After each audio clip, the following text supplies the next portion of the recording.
preconceito, viu, que faz ter essa visão que é complicada a economia. Isso quando você olha os números. Eu acho que as pessoas têm preguiça de entender. É o que eu te falava, eu não gosto de matemática. Eu continuo não gostando. Fui obrigada a fazer várias matérias relacionadas a isso. Escapei das que podia, porque a economia eu fiz na PUC, você tinha uma certa opção curricular lá de algumas matérias, e eu ia muito para teoria econômica, história, né?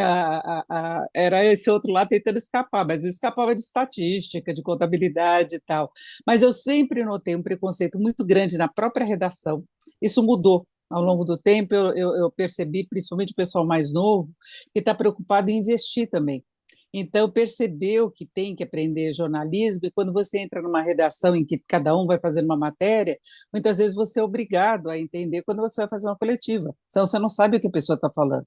Né? Então, você tem que ter um mínimo de conhecimento. Eu vejo hoje que tem muitos cursos rápidos para quem faz jornalismo, para conseguir entender economia, assim como você tem muitos cursos de educação financeira.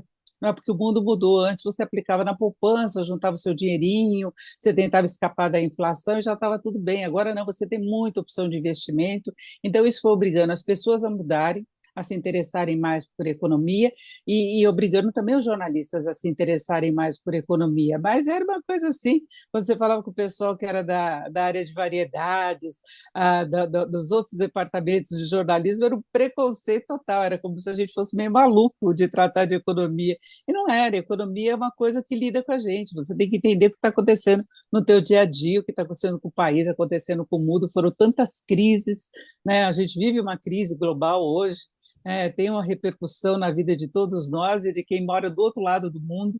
Então, eu acho que é preciso entender, quebrar esse preconceito, você dá uma olhadinha assim. E eu acho que teve uma coisa importante também de a gente tentar, quem trabalha com jornalismo e economia, em tentar traduzir. Né, usar uma linguagem mais simples e mais acessível, esquecendo termos técnicos. Muitas vezes a gente acha que, como a gente está acostumado com aquilo, todo mundo entende. E aí você começa a perceber que, às vezes, o básico, um termo básico que é muito usado, a pessoa não sabe o que quer dizer.